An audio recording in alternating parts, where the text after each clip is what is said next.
Good evening or good morning, wherever you're at. Um, I'm actually planning on doing a run-through test with my new All-American 930. I have a 915 that I've had for 10 or 15 years, and it's served me very well. My plan is to just test this, and I'm also going to test it with Tattler reusable lids. I live in an area where I'm lucky that you can buy most canning supplies in a grocery store, but with the way supply chains can vary, they may not be available. In the last few years, I realized that I needed to prepare more for the case that there's none on the shelves. And also, it kind of bothers me that I'm paying somewhere between 40 and 60 cents per lid for a Ball or a Kerr lid. My understanding is Ball and Kerr have the same parent company, so I don't know. I can't tell the difference using them. The price is about the same. I just think they could probably consolidate into one brand. But anyway, Tattlers are something I've had in my drawer for a while, and I thought this is the year I'm going to actually make an effort. So what I've done is I'm going to can a bunch of quarts, 1, 2, 3, 4, 9, 11 quarts of water. And I'm also going to do probably 15 quarts or 14 quarts of, pints of water also. This is not a canning tutorial. I consider myself an intermediate canner. This is just strictly to test out the canner and test out the lids. Some people, there's plenty of good resources online for tutorials for people. This is more of just a review. And I'm not a YouTuber, so forgive my hems and haws and ums.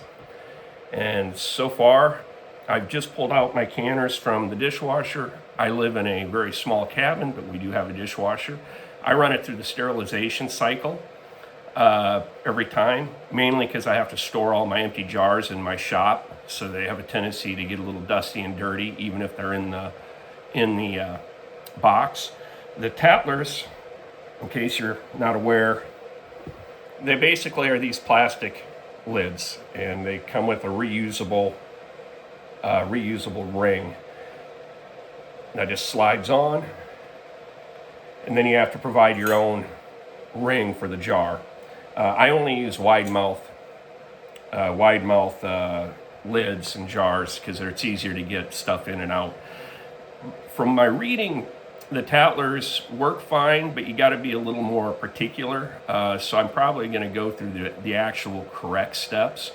My understanding, the two biggest ones is, and my video I guess will prove me right or wrong, or prove this right or wrong. You need to have an inch of head space, and that's pretty much all the way across the board. Maybe if you're an expert canner, that wouldn't be so necessary. And the other is you don't want to over tighten it to begin with. There's a trick that I'm going to try that's recommended by both Tattler and by multiple other YouTubers out there that I'll give it a shot and I'll demonstrate that. The one thing also is I believe Garden Fresh is another reusable. From my research, those are, for all intents and purposes, the same family. They had some internal politics at some point, and one family went to Colorado, the other stayed in Michigan. From what I've read and watched, there's like no difference other than the label. So these reusable, I can't come up with a good number for how many times these reusable rings can be used. Everybody says these last forever. Well, I mean, within reason. It's plastic. I'm assuming in 50 years it'll be brittle and won't work. And I also can't find a recommended shelf life. I contacted Tattler to ask if they had a recommended shelf life for their rings or for their lids, and they said they left that up to the comfort level of the canner. So that would be me or you. So slides on like that, drops in here like that. And I don't know if you can tell, but that's kind of concaved. I'm going to be interested to see what that does when I actually run it through the canner. So with that, I'm going to press on. So right now, I'm currently bringing my water up to roughly a simmer, or at least hotter, so I don't have any thermal shock. That's something I've really never experienced in my life, and I've been canning on and off since I was taught originally by my mom and to some extent my grandmother. I am actually boiling this particular ring because I was one short and I didn't want to run it through the sterilization cycle. My understanding is the rings and the lids need to be in a simmer or in at least a hot bath. So I've got everything running here. The story behind this canner is I have a friend who raises chickens, and they had 14 roosters that they wanted to get rid of, yearling roosters. So I bought them off them, which involved canning because I live in a 960 square foot cabin. I don't have a lot of extra storage space for freezer or whatnot. I pretty much anything I want to preserve, I have to can, or put in a crawl space. But I used my 915 canner, which I mentioned earlier, I believe that I've had for 10 or 15 years, and it's been a great canner. But the project took me 3 days, and I decided enough's enough. It always seems like I manage to get great amounts of just food fall on my lap randomly, and it's almost always perishable. And I don't have the storage, so I needed to speed up my processing time. So with that, we're going to go on to the next step. Since I'm only doing water, I just have hot water here, and I'm not going to show you me heating it all the way. Just going to fill it and leave about an inch headspace. Again, my understanding is that's pretty important with these particular lids. And I'll measure that on my own so you don't have to watch. I think everybody watching this knows how to measure headspace, but I will put an inch headspace in there. Okay, again, I'm only going to show you the initial part. I'm not going to show me filling up all of them because, frankly, you bore everybody to tears. So I pull this out of my slight simmer. There's multiple ways to do this. This is the way that makes the most sense to me. Put it on before and then put it on the jar.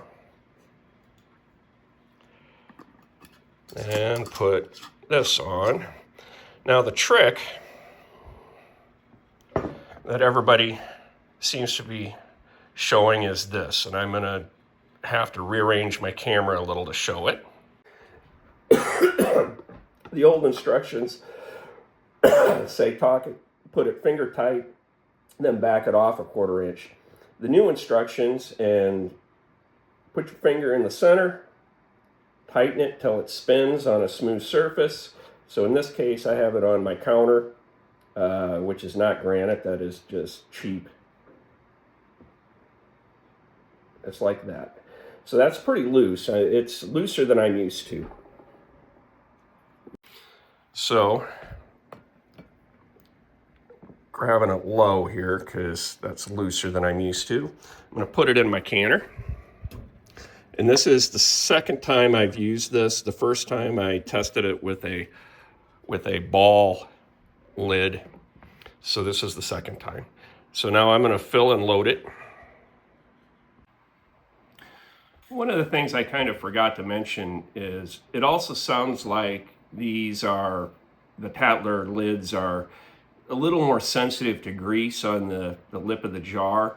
That is, every jar is to some extent, but a lot of people mention that. So one of the things that I want to make clear, since I didn't show it earlier, is I am using a little vinegar. And now, granted, I'm just canning water, so it really doesn't matter, but I am using a little vinegar to clean off my lid, just if there's any soap residue or anything from the dishwasher. And I think that's probably where most of the headspace and that are probably some of the biggest non-sealing issues. But we'll see. Like I said, this is my first time. One of the things that I didn't show, but I am doing, is when I put the ring on, I am verifying there's no fold in that reusable seal ring. I've seen that mentioned, that especially when they get older, that might be an issue, that people get them folded. One quick observation with that's having the lid so loose.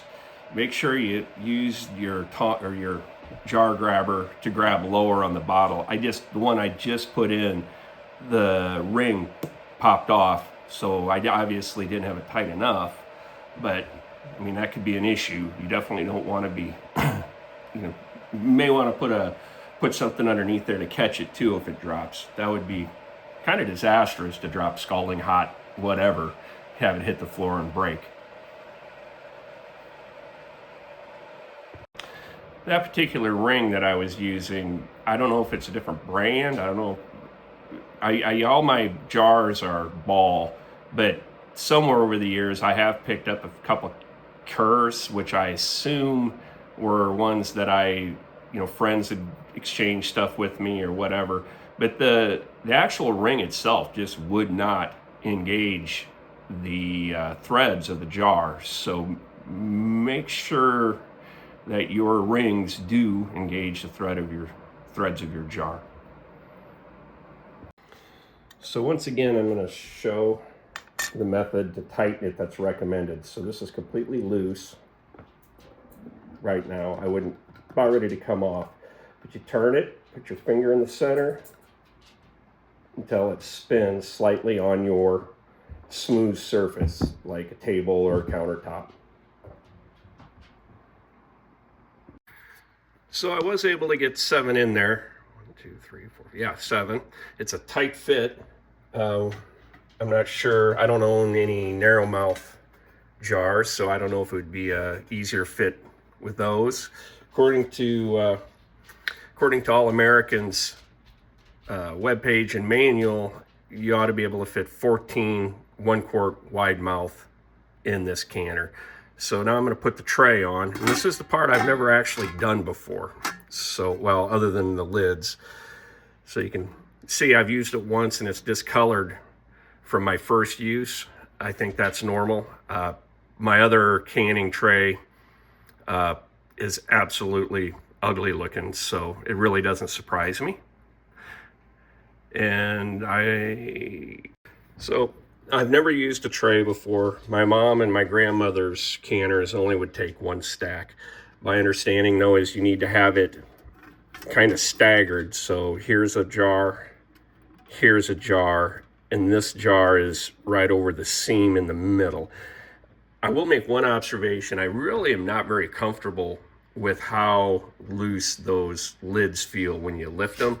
I think I'm gonna have to get used to that.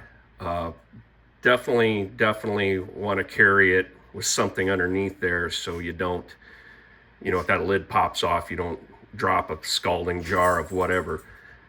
Granted, I haven't had any issue with any of the other lids, just that one, or excuse me, ring, just the one ring, which I suspect is a different brand, but I don't know. I've got so many rings that I just can't tell where I got them all from. One thing I will add with about the 930, from my reading, it can be as much as 55 pounds if you have it fully loaded. So if you don't have the upper body strength to move it after the fact, it'd be very prudent to have it placed where you want it to start with. Like I said, I've only done 1 quart in this canner before, and it wasn't hard for me to move. But it's definitely feeling pretty heavy now, and I'm not even going to have it completely loaded. Also, if you know what all American canners are, don't use them on a glass top, because your glass top stove is going to be busted in a hurry. Anyway, I figured I better add that little disclaimer in there, because I just tried to move it and I'm like, oh yeah, that thing, it did get pretty heavy. So one thing I did notice also is one of my older rings here that's, I would use this one. I know you're not supposed to use rusty ones, but it isn't smooth enough to do the little spin trick. So I'm actually going to swap that one out and use a different ring. Probably just pitch that one. So I've loaded it up with all my spare quart jars. I am pretty short right now since I just finished canning several dozen quarts of ready-to-eat meals.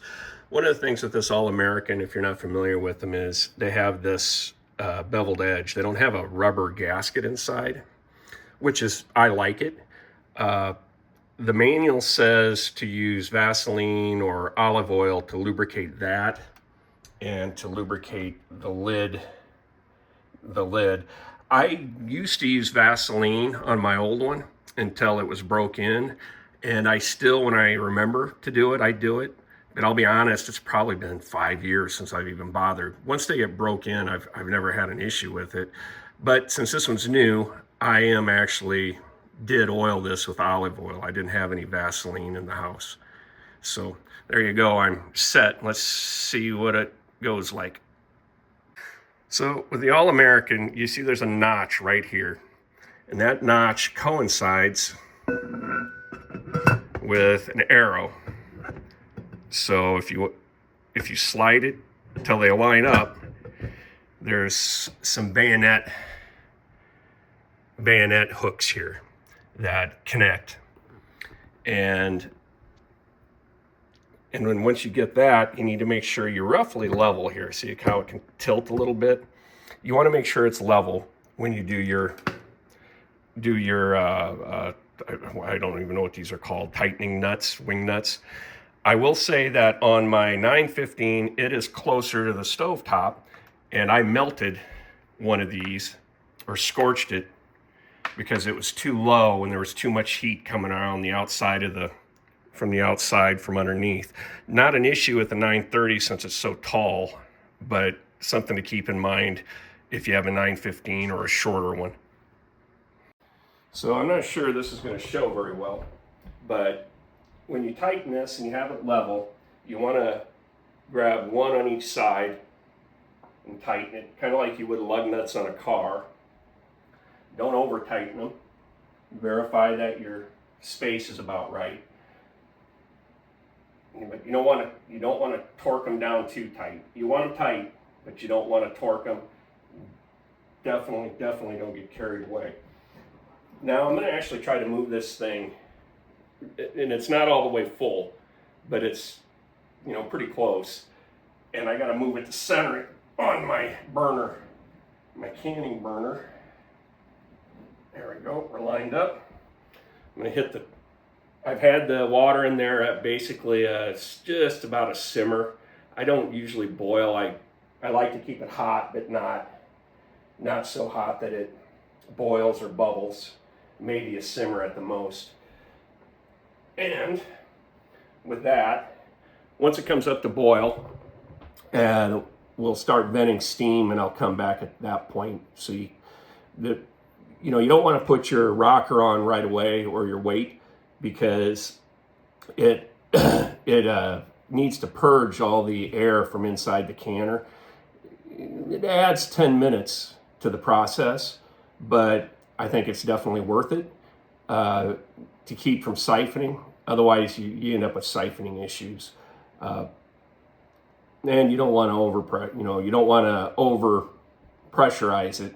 So the recommended from the manual from All-American is 1 to 4 jiggles per minute.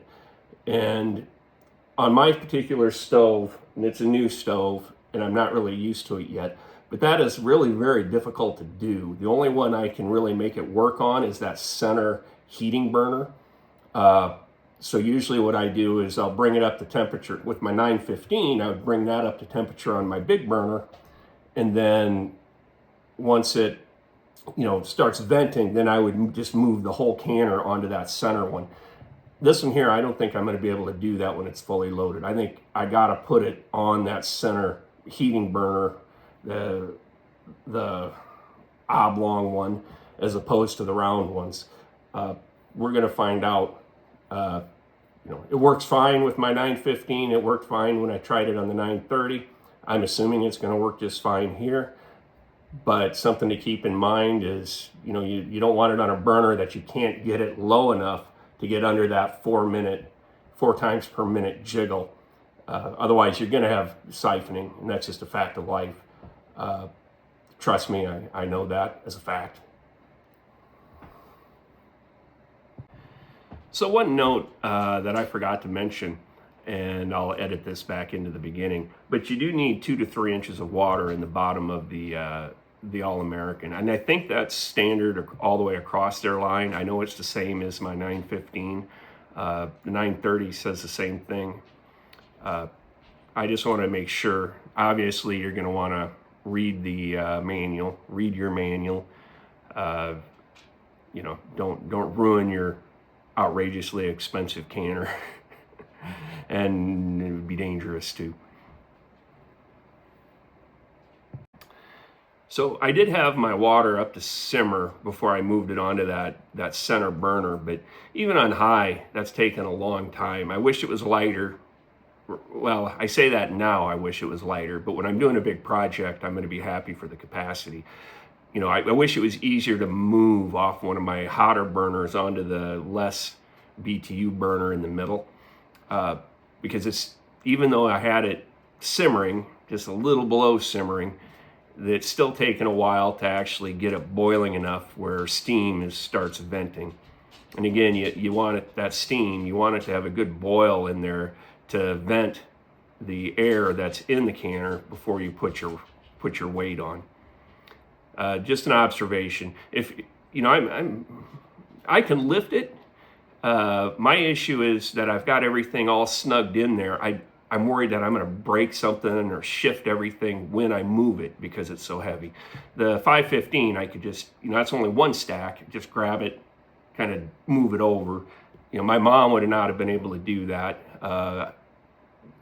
She'd have to have dragged it on hers, and my grandmother was an animal. She probably could have done it. But anyway, just an observation, if your upper body strength isn't really high, it's going to be hard to move that thing when it's all the way full. I'm still a few quarts shy of a full load. That wasn't meant to be a joke, but it turned into one. So I'm beginning to get a little bit of steam coming out there. I saw a little water squirt. So this pressure is building. It's been a significant amount of time. This is normal.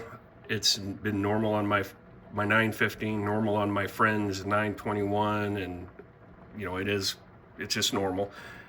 Of course, I don't have a good boil in there. There'd be an actual steam jet coming out of there, and we're just not to that point yet. Okay, I don't know if you can see it.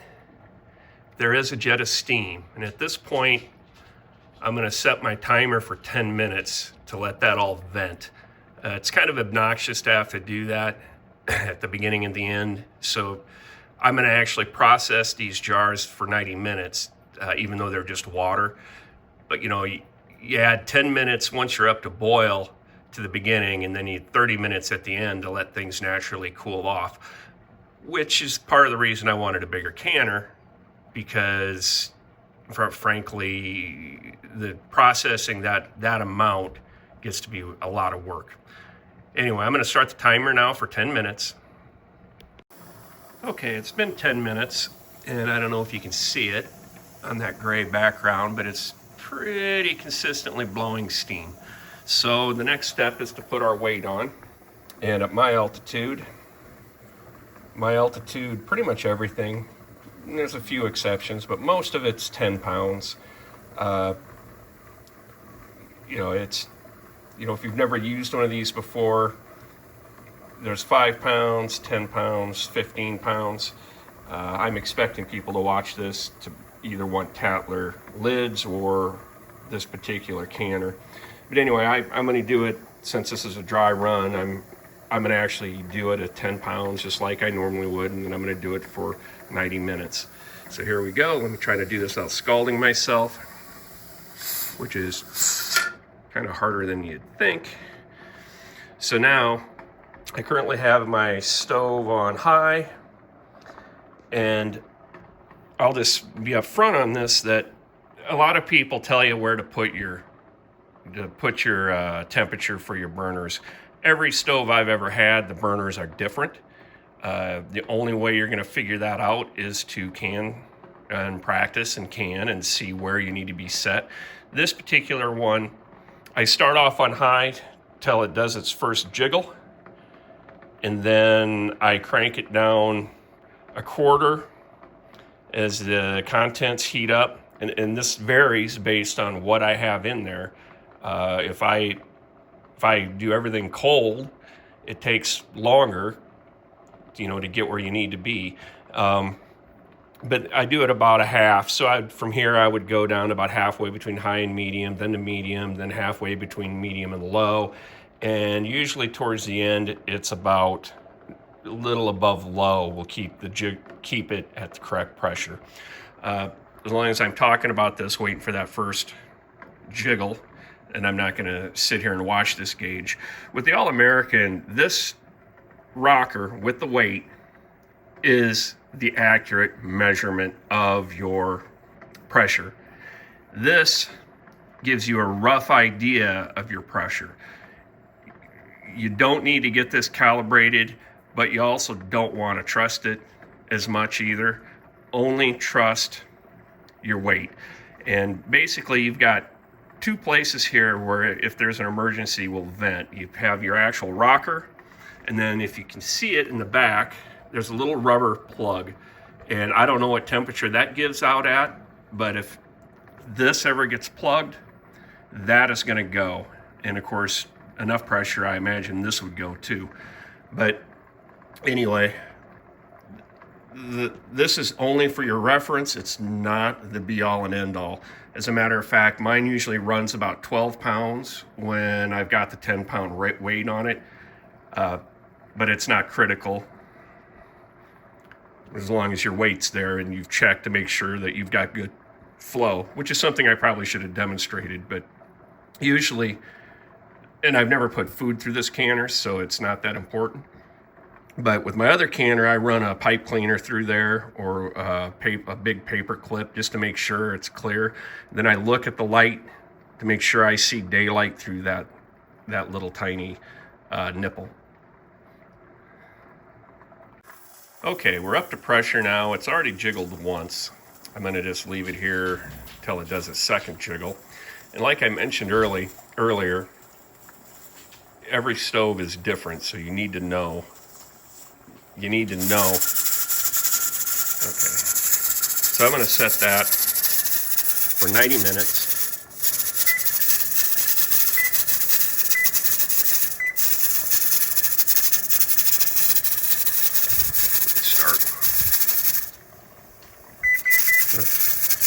I usually use my phone for this.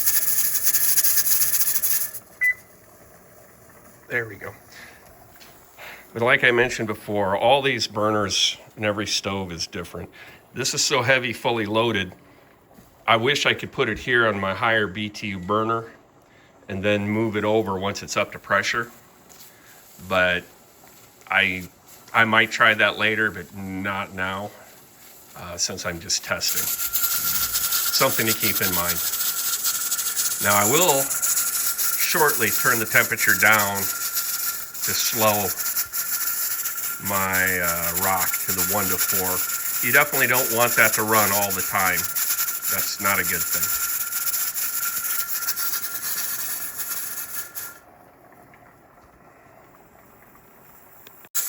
Okay, it's been an hour and a half now, so I'm going to turn this off. That. Now, one thing I usually do, well, I always do, is I let it the pressure escape for 30 minutes. I used to, with my 915, wait for this gauge to read 0, but the problem with that is a lot of times there's a few more pounds of pressure in there, and when you remove your weight, that pressure would release. So I give it a good 30 minutes. So it's been a half hour and I'm still showing pressure on the gauge. So evidently my half hour rule does not apply to the 930, only the 915. I'll give it another 10 or 15 minutes. Okay, so I added another 10 minutes. It didn't take a full 15, so let's see what we got here for pressure. I'm going to hold off on that.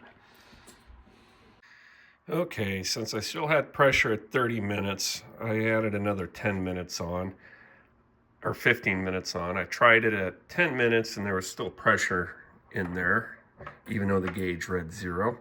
So this is the full 15 minutes. And a little bit, but not too much.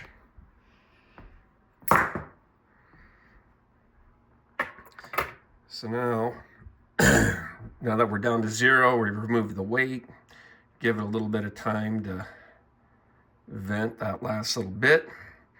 I think you're supposed to let this wait for a minute. I don't think I ever have, so read your manual. Don't do as I'm doing. But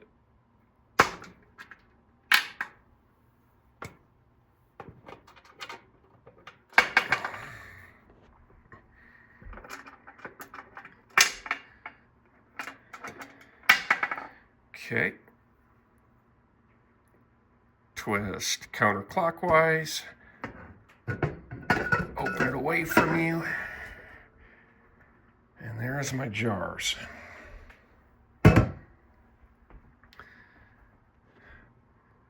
Looks like my headspace is good in all of them.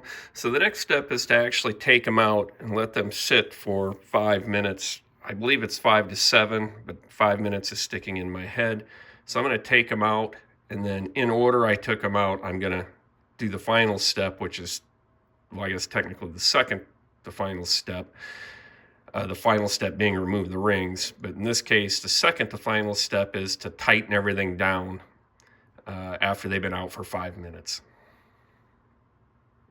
So the purpose of letting these sit for 5 minutes is to let that last gas vent. And then what we're gonna do is I'll grab 2 towels, dish towels, and I'll tighten down the bands. And basically you gotta wait till the bubbles disappear. So I put them down in order I took them out. So in 5 minutes is up, and assuming there's no bubbles visible, I'll do this one and then just work my way all the way around. That is the last step, and then it's just a matter of letting them sit for 12 to 24 hours and then test a seal, which I will do. And I will show you when I do that. One of the things I will recommend, because the bands are so loose on these compared to the normal lids, is definitely put something underneath your, underneath your jar when you're moving them, and also try to grab it here and not by the lid itself. Grab the jar, not the lid, and then put a towel underneath it. Okay. Let's see if I can knock me. So now, no bubbles. Grab onto this, tighten it down, tighten the next one down. I probably can give them 10 or 15 seconds each, since I didn't take them out 2 seconds apart. This one. There we go. I'm just going to do that with all of them. Okay, well, there's a few more bubbles popping up in there, which I thought would be done, but they're all tightened down. I guess this is part of the learning experience. I'll find out tomorrow if they sealed or not. Now I'm going to do a bunch of pints. Same procedure. I just want to test if they all seal. Well, it's the next day. And I'm going to open the first jars here and show how to test the seals. I'm going to say this. I don't like that they don't make a noise. One of the things that I came across when I was doing my research on the internet, so take it with a grain of salt, is that Tattlers are named Tattlers because when they were first designed, the wife of the engineer or inventor, I'm not sure if he was an engineer, of the inventor, she wanted to have the pop, so she knew it was sealed. So they named them Tattlers. Unfortunately, they could never get that pop sound using the plastic. So I'm actually surprised how much I miss that sound. To me, I haven't opened any yet, but to me, none of these are actually sealed in my head because I never heard a single pop. So with no further ado, let's see if my first one went. I will note that I did not really measure them very closely. I didn't measure, it's just water, so I didn't really measure my 1-inch headspace. I just eyeballed it. But looking at the 20-some jars that I canned, none of them really look like they siphoned. So, well, I see one over there that does. So I think siphoning might be an issue. And if you were doing something like chicken or beef broth or turkey broth or meat, you might have an issue with the grease underneath there. So even though I've done this test, even if this test is successful, I think the first time I do anything with grease in it, like meat or broth, I'm probably going to not do very many of them just to check, just to test. So here we go. Drum roll, here's the the first test. And as you can see, it came right off. I had no seal whatsoever. Okay, let's try the second one. That's disappointing, not gonna lie. Let's try this one.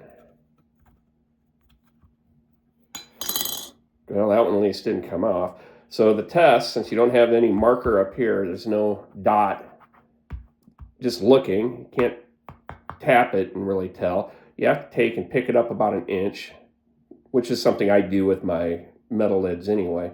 So this one's got a seal. But my first one, my first pint, was a huge failure. I'm going to actually grab a couple more, and we will just start going through and testing them. Okay, let's see if I have any better luck with this. This is another pint. I honestly do not remember the last time I had a seal fail with metal lids. I want this to work. I really do. I'm not. Okay, that one seemed to seal, but also, let me look closely here. I think this one might have siphoned a little bit. I did fill these up to the bottom of this line right here. If you can see that, let it settle. I filled them all up to here. Now, granted, I was in a hurry and I didn't measure them exactly, but I think some of it siphoned out of this one. Not a lot, but seems to have a nice seal. Let's try another quart.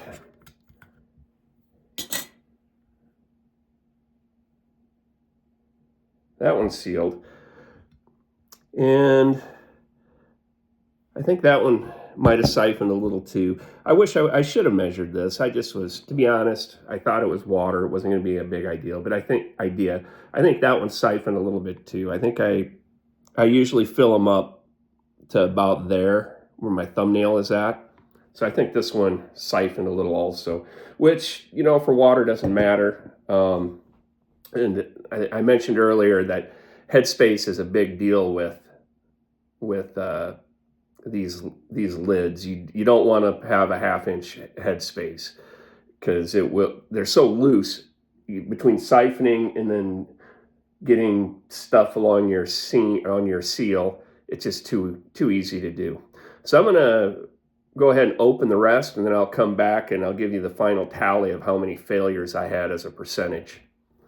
And keep in mind, this is my first time, but I'm definitely not going to plan 30 quarts of something with these all at once. I'm probably going to just put these in a few at a time unless, until I get better at it or until I just don't trust them. Because that's another concern I actually have is longevity of these seals. I usually try to use everything up in a year, but the truth of the matter is I have some stuff that's 5 years old, and we do eat that. I know that's forbidden, but we do it anyway. Anyway, I will be back shortly. All right. Well, I checked them all, and I'm going to say I'm not really very happy. Little background here. I have never had a jar fail in the last 10 or 15 years using the disposable lids. Ever since I bought the All-American 915, I just haven't had an issue with it. Doesn't happen. And the last jar I remember failing was when I was working with my mom canning on her old Presto. And my mom's equipment was, every bit of it was very, very, very well used. The rings were well used, the jars were well used, the canner was well used. And so her failures were probably equipment related, because she could get away with canning anything. It's just her equipment was used. There was issues with it. When you use the same equipment for 40 years, you're gonna, it's gonna wear out. And but the All-American stuff, I'm a fanboy. The 915 is, I've done hundreds and hundreds of jars through that thing, and maybe thousands, in the last decade plus. The 930, I don't see any difference in the use of that. It's bigger, but functionally, I'm not going to blame this on the canner. If I really wanted to go through and test it more, I would pull out my 915 and do the same test with that and see if I have a higher success rate. So I'm going to stand by it's not the canner. Now, just to cut to the chase, I did 12 pints of water. I had a 25% failure rate on that. So I had 3 jars that did not seal.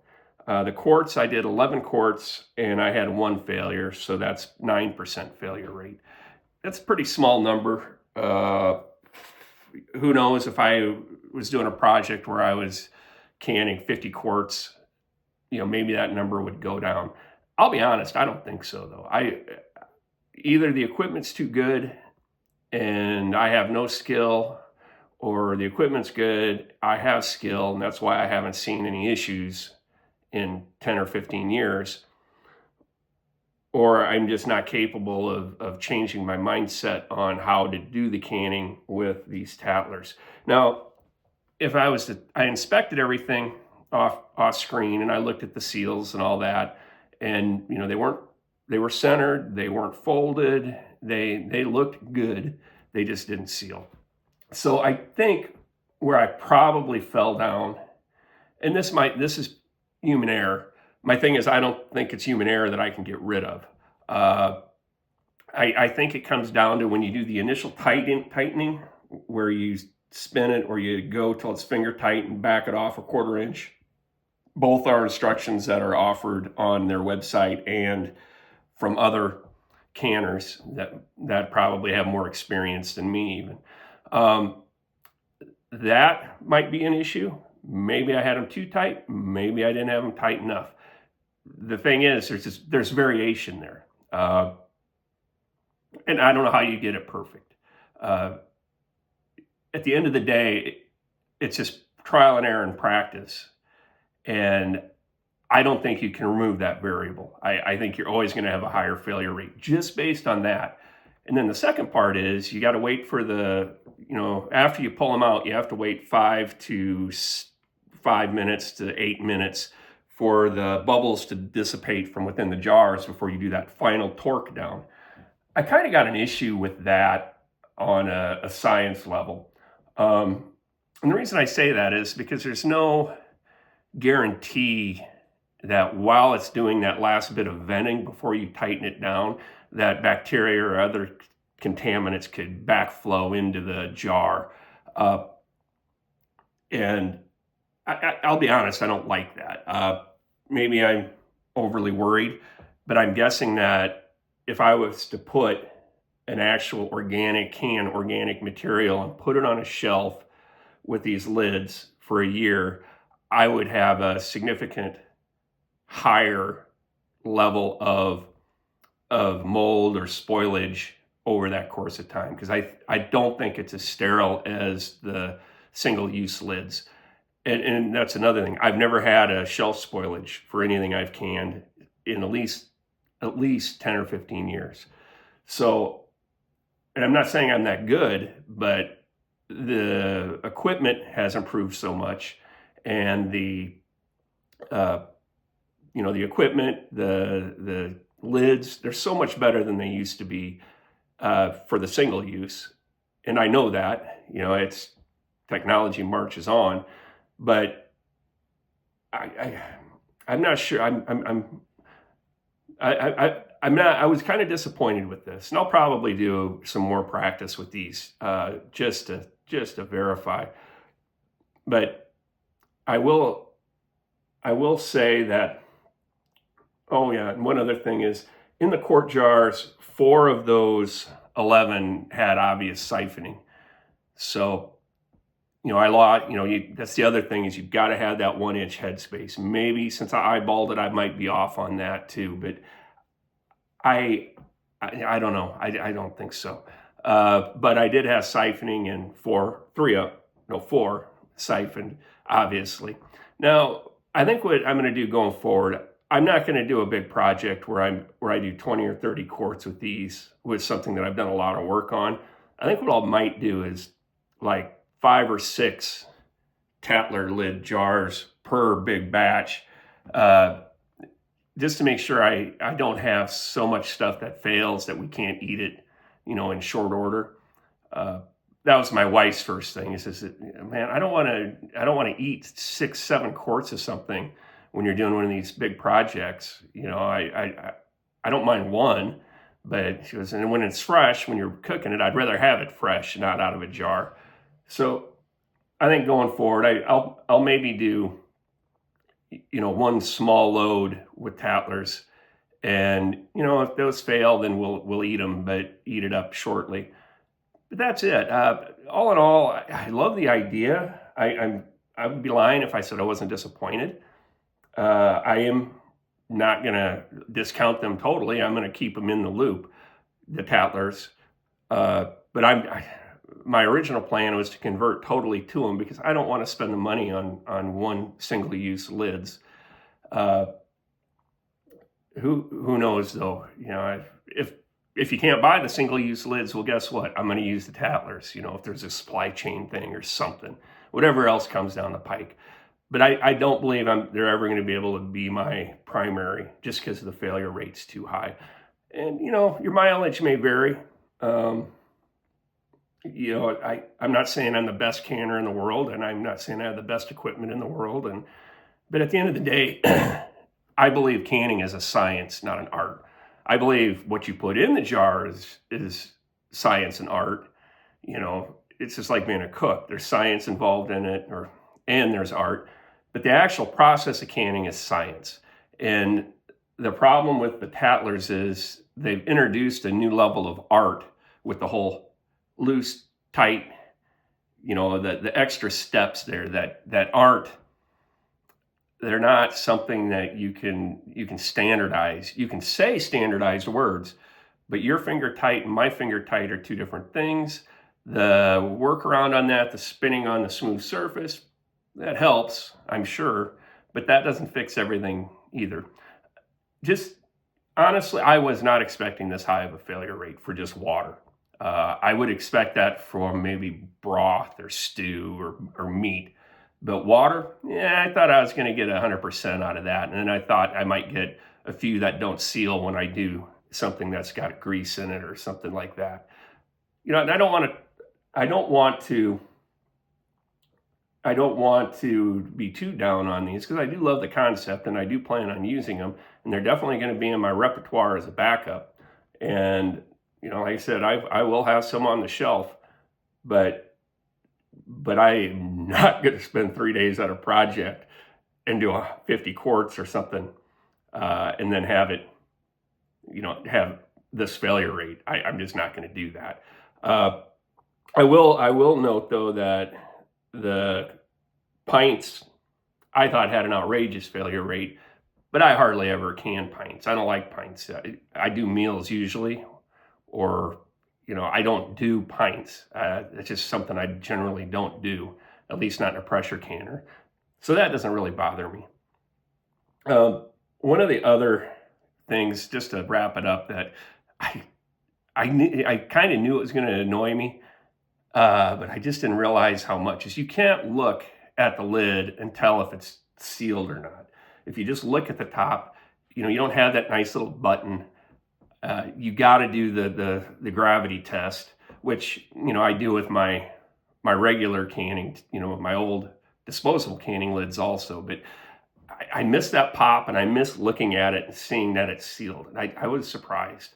Anyway, sorry to be a downer on the Tattlers. I will say I'm still an All-American fanboy. I'm looking forward to the next big project I do with that 930, since it's going to cut my processing time in half. I'm genuinely looking forward to that. And I can't, they're more, my only gripe there is they're kind of expensive. I mean, they are expensive. It's not kind of. But you know what? They're literally made down the road from where I live. So, I drive by their plant. So you're gonna get more expense American made, but it'll the all American canners, they're gonna outlive me.